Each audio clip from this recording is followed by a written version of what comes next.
The written being / the being written, the reassuring evidence within which Western tradition had to organize itself and must continue to live, would therefore be as follows. The order of the signified is never contemporary, is at best the subtly discrepant inverse or parallel discrepant by the time of a breath from the order of the signifier. And the sign must be the unity of a heterogeneity, since the signified, sense or thing, noem, or reality, is not in itself a signifier, a trace, in any case is not constituted in its sense by its relationship with a possible trace. The formal essence of the signified is presence, and the privilege of its proximity to the logos as phone is the privilege of presus. This is the inevitable response as soon as one asks, what is the sign? That is to say, when one submits the sign to the question of essence, to the TIST. The formal essence of the sign can only be determined in terms of presence. One cannot get around that response, except by challenging the very form of the question and beginning to think that the sign, that ill-named, the only one, that escapes the instituting question of philosophy, what is?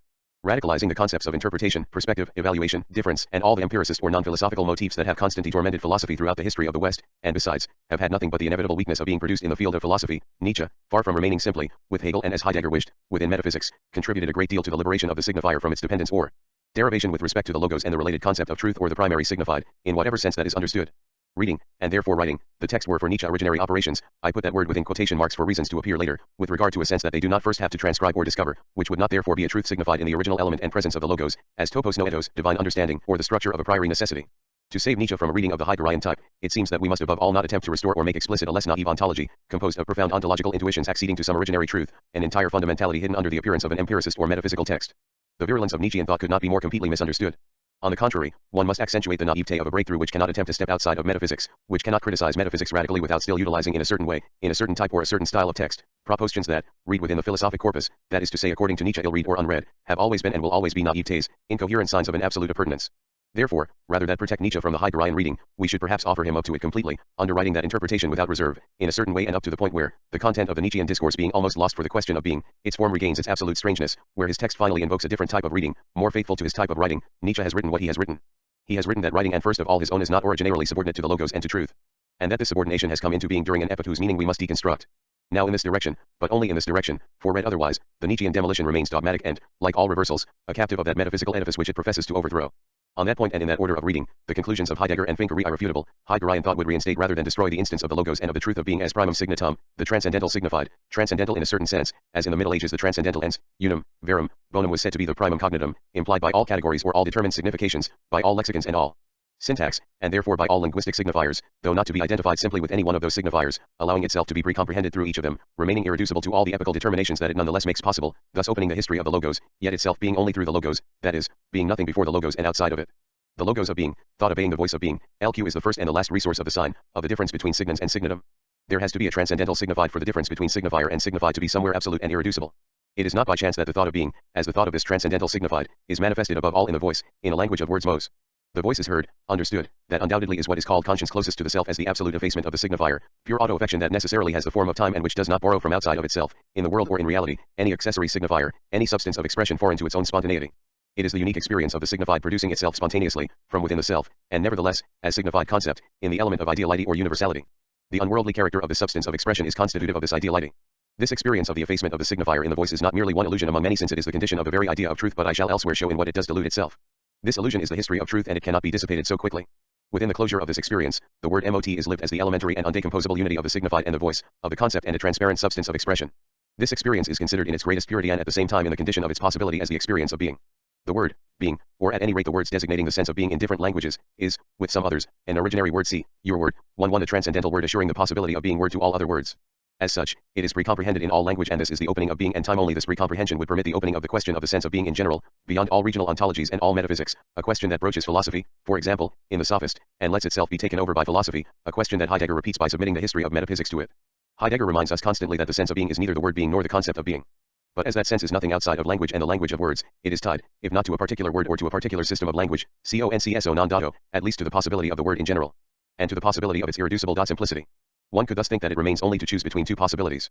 1. Does a modern linguistics, a science of signification breaking the unity of the word and breaking with its alleged irreducibility, still have anything to do with language? Heidegger would probably doubt it. 2. Conversely, is not all that is profoundly meditated as the thought or the question of being enclosed within an old linguistics of the word which one practices here unknowingly? Unknowingly because such a linguistics, whether spontaneous or systematic, has always had to share the presuppositions of metaphysics.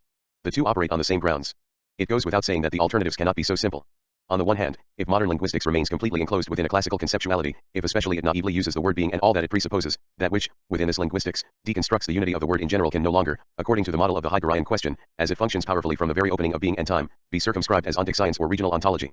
Inasmuch as the question of being unites indissolubly with the precomprehension of the word being, without being reduced to it, the linguistics that works for the deconstruction of the constituted unity of that word has only, in fact or in principle, to have the question of being posed in order to define its field and the order of its dependence. Not only is its field no longer simply ontic, but the limits of ontology that correspond to it no longer have anything regional about them. And can what I say here of linguistics, or at least of a certain work that may be undertaken within it and thanks to it, not be said of all research inasmuch as and to the strict extent that it would finally deconstitute the founding concept words of ontology, of being in its privilege? Outside of linguistics, it is in psychoanalytic research that this breakthrough seems at present to have the greatest likelihood of being expanded. Within the strictly limited space of this breakthrough, these sciences are no longer dominated by the questions of a transcendental phenomenology or a fundamental ontology. One may perhaps say, following the order of questions inaugurated by being and time and radicalizing the questions of Husserlian phenomenology, that this breakthrough does not belong to science itself, that what thus seems to be produced within an ontic field or within a regional ontology, does not belong to them by rights and leads back to the question of being itself. Because it is indeed the question of being that Heidegger asks metaphysics. And with it the question of truth, of sense, of the logos. The incessant meditation upon that question does not restore confidence. On the contrary, it dislodges the confidence at its own depth, which, being a matter of the meaning of being, is more difficult than is often believed. In examining the state just before all determinations of being, destroying the securities of ontotheology, such a meditation contributes, quite as much as the most contemporary linguistics, to the dislocation of the unity of the sense of being, that is, in the last instance, the unity of the word. It is thus that, after evoking the voice of being, Heidegger recalls that it is silent, mute, insonorous, wordless, or generally aphonic, die wie Eider lautlos and stimme verber quellen. The voice of the sources is not heard. A rupture between the originary meaning of being and the word, between meaning and the voice, between the voice of being and the phone, between the call of being, and articulated sound, such a rupture, which at once confirms a fundamental metaphor, and renders it suspect by accentuating its metaphoric discrepancy, translates the ambiguity of the Heideggerian situation with respect to the metaphysics of presence and logocentrism.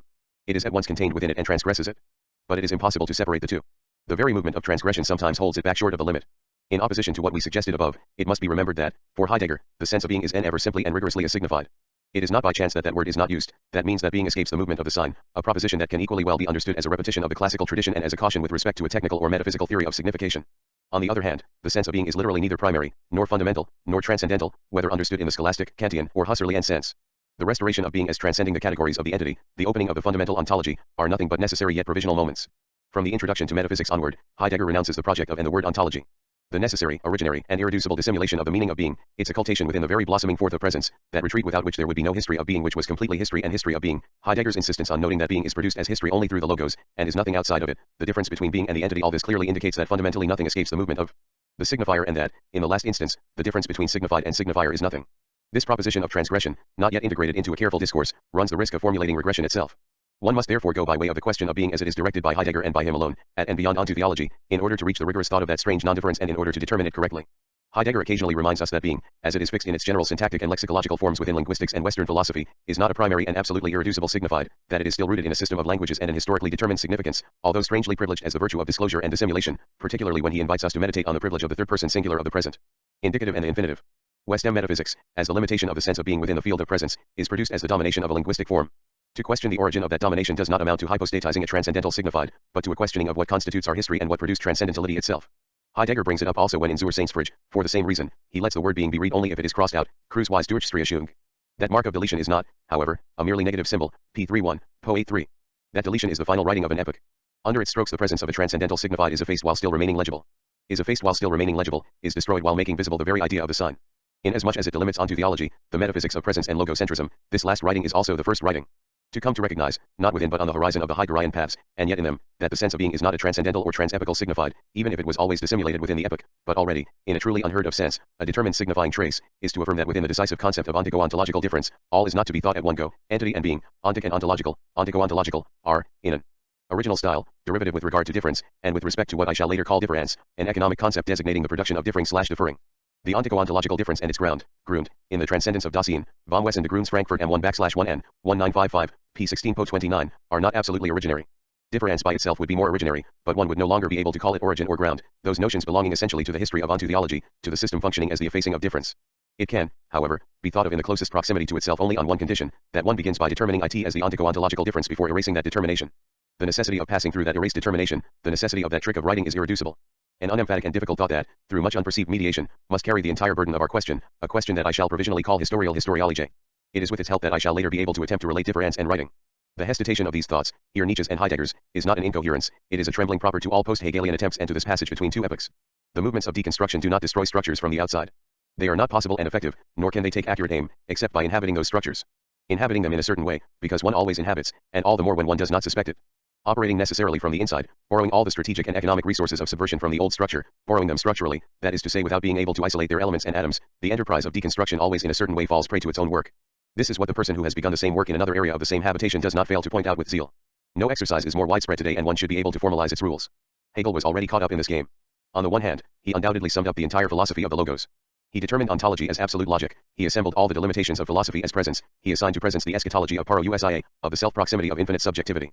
And for the same reason he had to debase or subordinate writing. When he criticizes the Leibnizian characteristic, the formalism of the understanding, and mathematical symbolism, he makes the same gesture, denouncing the being outside of itself of the logos in the sensible or the intellectual abstraction.